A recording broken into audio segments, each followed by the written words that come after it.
Sir Rajahmundry మాజీ MP Margani Bharat ఏమన్నారంటే, TDP party గెలవడానికి ముఖ్య కారణం పవన్ కళ్యాణ్ గారే. మీరు ఆయనకి గుడి కట్టినా సరే చాలా తక్కువ. మీరు ఈ విజయాన్ని చూసి రెచ్చిపోమాకండి. మీ విజయానికి కేవలం పవన్ కళ్యాణ్ గారే కారణం అని చెప్తున్నారు. టీడీపీ వాళ్ళు ఏమంటున్నారంటే, మా విజయం సంగతి మాకు తెలుసు. మీరు మధ్యలో పుల్లలు పెట్టమాకని అని చెప్తున్నారు. సో ఇది ఎటు వెళ్తుంది? ఎటు వెళ్ళదండి. ఆ! ఇప్పుడు ఆయన అన్న మాటలో తప్పేం లేదు. హ్మ్. కూటమి అనే నిర్మాణము ప్రతిపాదన మొదట చేసిన వాడు పవన్ కళ్యాణే. హ్మ్. పవన్ కళ్యాణ్ ద్వారానే భారతీయ జనతా పార్టీ చంద్రబాబు నాయుడు గారు ప్రేమలేఖలు రాసుకున్నాడు. హ్మ్. అది అందరికీ తెలిసిన విషయమే. హ్మ్. వీరు వారికి రాసిన మోడీ గారికి రాసిన ప్రేమలేఖలకి పోస్ట్ మ్యాన్ పవన్ కళ్యాణే. హ్మ్.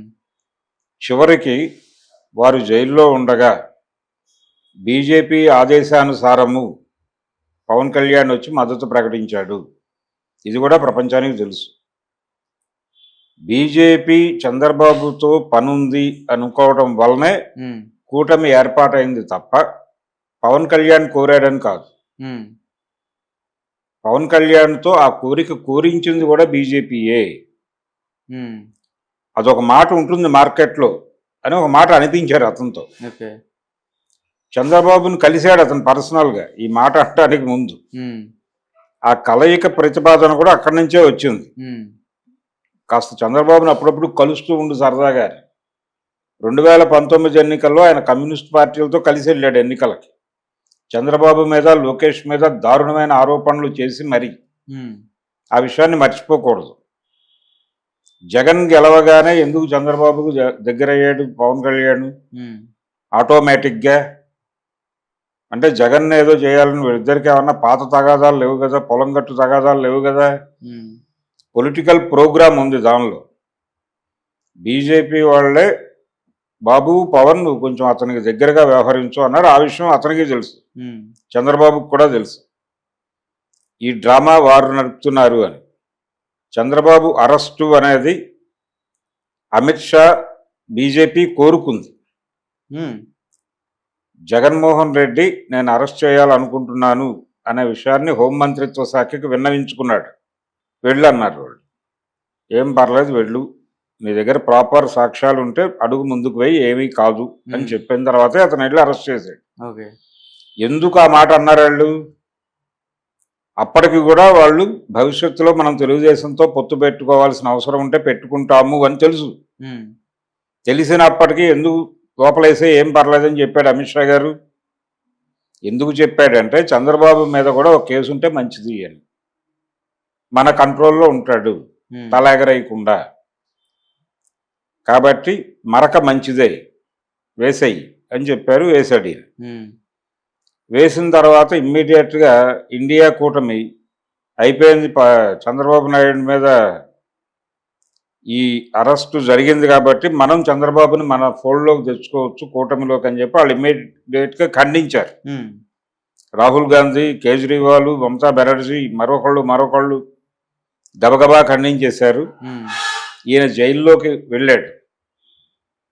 వెళ్ళే వరకే కావాలి వాళ్ళకి సీన్.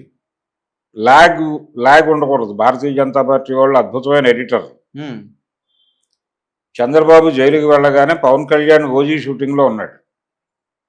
ఆ ఓజీ షూటింగ్ ఆపి నువ్వు వెళ్ళి చంద్రబాబును కలిసి మద్దతు ప్రకటించు, ఇది నీ క్యారెక్టరు, ఇది నీ సీను, ఇది డైలాగు అని చెప్పారు. వెళ్ళాడు, అతను నటించాడు. దాని తాలూకా రెమ్యూనరేషన్ కూడా ముట్టుండొచ్చు అతనికి. వచ్చి జనసేన టీడీపీ కలిసి పోటీ చేస్తాయి, భారతీయ జనతా పార్టీ కూడా మాతో కలవచ్చు అని ప్రకటించాడు ఆ రోజు. ఇదే కదా అంతా ఆయన బయటకు వచ్చి అయిపోయిన తర్వాత వాళ్ళు స్టడీ చేశారు. అప్పుడు కూడా ఈయన రూట్ మ్యాప్ ఇవ్వండి అని చెప్పి పవన్ కళ్యాణ్ అడగటం. సోము వీర్రాజు భీమవరంలో బీజేపీ తెలుగుదేశానికి వైసీపీకి సమాన దూరంలో ఉంటుంది అని ప్రకటించాడు. హ్మ్. పవన్ కళ్యాణ్ గారు 3 పార్టీలు కలిసి ఎన్నికలకు వెళ్తాయంటున్నారు, మీరు ఏమంటారు అంటే హ్మ్. భీమవరంలో ఇచ్చాడు ఈ స్టేట్మెంట్ ఆయన. లేదు, భారతీయ జనతా పార్టీ 2 ప్రాంతీయ పార్టీలతోనూ సమాన దూరంలో వ్యవహరిస్తుంది, హ్మ్. ఇది వచ్చే ఎన్నికలకు సందర్భంగా మా స్టాండు హ్మ్. అని ప్రకటించాడు సోము వీర్రాజు గారు. ఓకే. సో అప్పటికి వాళ్ళకి ఇంకా స్టడీలే పూర్తి కాల. వాళ్ళకి ఏమిటి కావాలి? ఆంధ్ర నుంచి ఎంపీలు వాళ్ళ కాంపౌండ్లోకి కావాలి అంతే. ఆంధ్ర నుంచి 17 ఉన్నాయా సీట్లు? అవును. ఈ 17 వాళ్ళ కాంపౌండ్లోకి కావాలి. కాంగ్రెస్కి ఒక్కటి కూడా వెళ్ళకూడదు. దానికి ఏం చేయాలనేది చేశారు. చేసి తెలుగుదేశం పార్టీకి ఎక్కువ వచ్చే అవకాశాలు ఉన్నాయని తెలిసింది. జగన్మోహన్ రెడ్డి ఎలాగో మన కాంపౌండ్ మనిషి అని తెలుసు వాళ్ళకి. ఇతను ఇక్కడ కోప్పడ్డా ఢిల్లీ వచ్చి మన కాంపౌండ్లోనే తన ఎంపీలను పెడతాడు, అతని 4 ఎంపీల పార్కింగ్ మన దొడ్లోనే అనే విషయం వాళ్ళకి స్పష్టంగా తెలుసు. 4 5 ఓకే. మిగిలిన ఎంపీలు ఇప్పుడు తెలుగుదేశం పార్టీ కూటమిలోకి వెళ్ళిపోతే, ఇండియా కూటమిలోకి వెళ్ళిపోతే, ఇతను గెలిచే 10 12 అటు వెళ్ళిపోతే ఏమిటి పరిస్థితి? అందుకని చంద్రబాబుని ఇండియా కూటమి వైపు వెళ్లకుండా తిప్పాలి. తిప్పారు. పవన్ కళ్యాణ్ అనేటువంటి స్టీరింగ్తో తిప్పారు. ఆయన తిరిగాడు, అయిపోయింది సీన్. ఫైనల్గా ఏం జరిగింది? రేవంత్ రెడ్డి మన అన్నట్టు బాబు జగన్ పవన్, ఇదే బీజేపీ అన్నాడు కదా, బాబు జగన్ పవన్ ముగ్గురు కూడా ఓం బిర్లా స్పీకర్గా ఎన్నికయ్యేటప్పుడు ఎన్నిక జరిగింది. ఆ ఎన్నికలో ఓం బిర్లా కోటేసరికి వీళ్ళందరూ 17 మంది సామూహికంగా వెళ్ళి, సో ప్రోగ్రాం వర్కౌట్ అయిపోయింది. అందుకని చంద్రబాబు నాయుడు అనే పెద్ద మనిషి పవన్ కళ్యాణ్ లేకపోతే ఇవన్నీ చేయగలిగేవాడు కాదు అనేది బయటకు కనిపించే వాస్తవమే. ఇప్పుడు భరత్ అనేటువంటి మాటల్లో వాస్తవం పైకి కనిపించేది మాత్రమే. సూత్రధారి ఎవరు, అసలు ఈ ప్రోగ్రాం మొత్తాన్ని నడిపించింది ఎవరు అంటే భారతీయ జనతా పార్టీ. కాబట్టి ఆంధ్రప్రదేశ్లో కూటమి గెలుపుకి కారణం చంద్రబాబు కాదు, పవను కాదు, భారతీయ జనతా పార్టీ డిజైనింగ్లో అక్కడ కూటమి గెలిచింది. లేకపోతే ఏమైపోయేది అనేది వేరే గొడవ. ఈ ఈవీఎంల మార్పులు చేర్పులు కూడా వారి డిజైనే. ఆంధ్ర ఒరిస్సా 2 రాష్ట్రాల్లోనూ ఈవీఎంలని ట్యాంపర్ చేయటం అనే కార్యక్రమం నిర్వహించారు. ఆధారాలు లేవు కదా? ఆధారాలు లేవు, ఉన్నాయి అనేది పక్కన పెట్టేయండి. త్రివిక్రమ్ శ్రీనివాస్ అన్నట్టు కొన్ని దారుణాలు కనిపించి జరగవు. మనకి కనిపించలేదు కాబట్టి దారుణాలు అని అనుకోకుండా ఉండడానికి అవకాశం ఉండదు. అది దారుణమే. అది ఒరిస్సాలోను ఆంధ్రప్రదేశ్లోను జరిగింది. జరిగిన తర్వాతే చంద్రబాబు నాయుడు గారికి పెరిగింది. ఈ పెరగటం వెనకాల వారి డిజైన్ ఉంది కాబట్టే ఇతను సరెండర్ అయి ఉన్నాడు చంద్రబాబు. దీనిలో జగన్మోహన్ రెడ్డి చేసినటువంటి తప్పుల వలన కూడా ఓటర్ మూడ్ మారింది. ఈ ఓటర్ మూడ్ని బీజేపీ స్టడీ చేసింది క్లియర్గా. స్టడీ చేసిన తర్వాతే తన యాంత్రిక మద్దతు కూడా ఇచ్చి, యాంత్రిక మద్దతు అంటే ఈవీఎం మేనేజ్మెంట్, యాంత్రిక మద్దతు ఇచ్చి చంద్రబాబు నాయుడికి వెన్నుదన్నుగా నిలబడి ఎన్ని ఎంపీలు ఇతను గెలుచుకున్నా మన కాంపౌండ్లో ఉంటాయి, జగన్ ఇన్ని గెలుస్తాడు అనే కాన్ఫిడెన్స్ ఉంటే చంద్రబాబుని దగ్గరికి కూడా రానిచ్చేవాళ్ళు కాదు. అన్ని ప్రేమలేఖలు రాసినా కానీ చంద్రబాబు కనీసం అపాయింట్మెంట్ కూడా ఇవ్వలేదుగా. మోడీ గారు 3 సార్లు ఢిల్లీ వెళ్ళి నడ్డాని అమిత్ షాని కలవటమే ఎక్కువ అనే పరిస్థితి కదా. మనకి పాత సామెత ఉంటుంది, అతని దేవుందండి కుడుమిస్తే పండగ చేసుకుంటాడు అనేవాడు. అట్లా అమిత్ షాని కలిసి పండగ చేసుకున్నాడు కదా ఇతను ఒక దశలో చంద్రబాబు.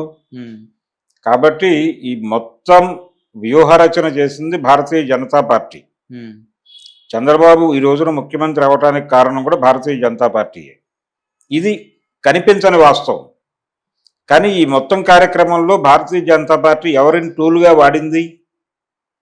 పవన్ కళ్యాణ్. పవన్ కళ్యాణ్ చాలా కీలకం. అందుకనే ప్రమాణ స్వీకార మహోత్సవం పూర్తయిన తర్వాత చిరంజీవిని పవన్ కళ్యాణ్ని పట్టుకుని మోడీ గారు 2 చేతులు ఎత్తి జనాలకు అభివాదం ఎందుకు చేశాడు? ఊరికనే చేయలేదు, దాని వెనకాల ప్రోగ్రాం ఉంది. దానికి ప్రోగ్రామ్ ఉందా?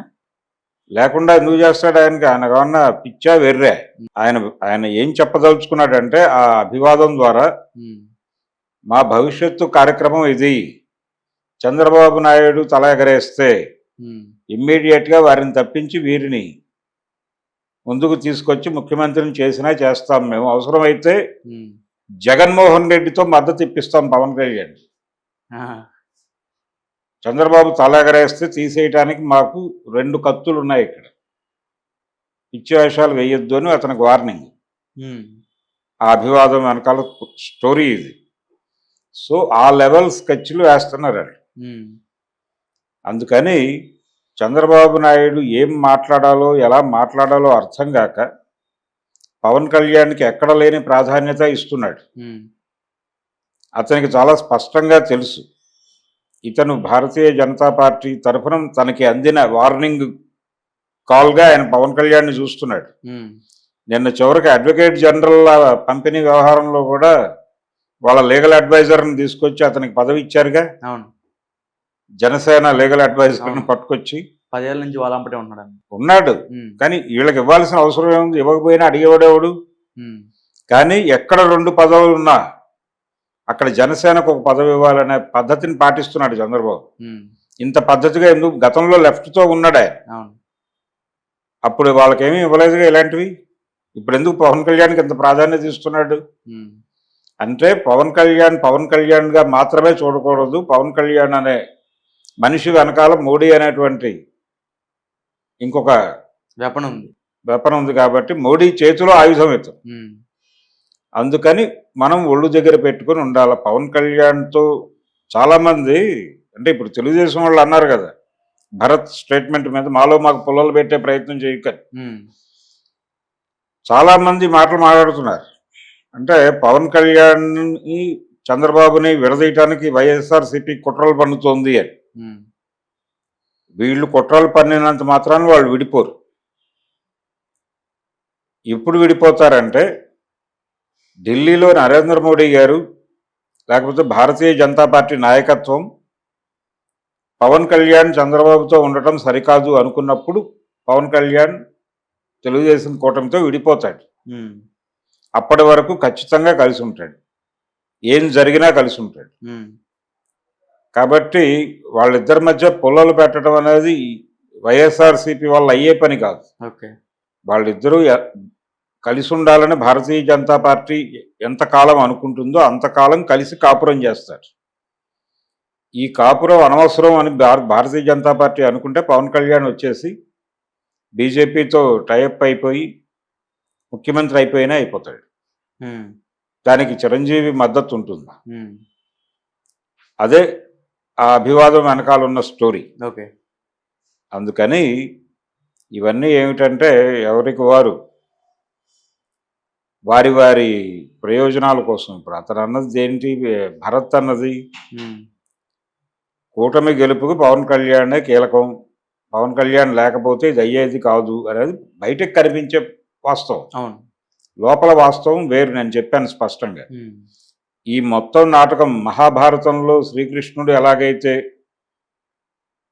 సూత్రధారిగా వ్యవహరిస్తాడు, ఆయుధమును ధరింప, నేను యుద్ధరంగంలో ఉంటాను కానీ ఆయుధం ముట్టుకోను, ఊరికనే ఒక పక్క నుండి సలహాలు చెప్తాను, నేను ఒకవైపు ఉంటాను, నా సైన్యం ఒకవైపు ఉంటుంది, నీకు నేను కావాలా నా సైన్యం కావాలో కోరుకో, నీకు అది కావాలంటే అది ఇచ్చేస్తా, లేదు నన్ను కోరుకుంటే నేనే వచ్చి నీ దగ్గర ఉంటా, కానీ ఆయుధం పట్టుకో, ఉమ్, యుద్ధం చేయను, సాహా మాత్రమే చెప్తా, ఉమ్, నేను కావాలో నా సైన్యం కావాలో తేల్చుకో అని దుర్యోధను అడిగితే ఇతన్ని తీసుకెళ్ళి నేనేం చేసుకుంటాను, నా సైన్యం ఉంటే బెటర్ కదా అని సైన్యం కోరుకుంటాడు ఆయన. ఇతను పాండవుల వైపు వెళ్ళి సలహాలు చెప్పి చంపేశాడు కదా వాళ్ళని. అవును, so Bharatiya Janata party role అది ఆంధ్ర రాజకీయాల్లో. ఓకే, వాళ్ళు కనిపించని గేమ్ నడిపారు అక్కడ. వాళ్ళకి ఏమీ ఓట్ బ్యాంక్ కూడా లేదు అక్కడ. లేదు. అవును, 1% ఓట్ బ్యాంకు లేని భారతీయ జనతా పార్టీ కేంద్రంలో అధికారం అడ్డు పెట్టుకుని ఆడిన గేమ్ అది. దాన్ని పట్టించుకోకుండా ఆంధ్రప్రదేశ్ రాజకీయాలు మాట్లాడటం తప్పు. ఉమ్, ఇది ఆంధ్రప్రదేశ్లో జరుగుతున్నటువంటి డ్రామా. ఓకే, అందుకని భరత్ అన్న దానిలోనూ తప్పు ఉంది. వారిని ఖండిస్తూ తెలుగుదేశం వాళ్ళు పడటంలో కూడా తప్పు ఉంది. కాకపోతే వాళ్ళు ప్రొటెక్ట్ చేసుకునే ప్రయత్నం చేస్తున్నారు. ప్రొటెక్ట్ చేసుకోవడం అంటే నువ్వు మా మధ్య పుల్లలు పెట్టకంటే భారతీయ జనతా పార్టీకి మాకు కూడా పుల్లలు పెట్టకు అని. ఉమ్, మాకు తెలిసే జరుగుతోంది ఇదంతా.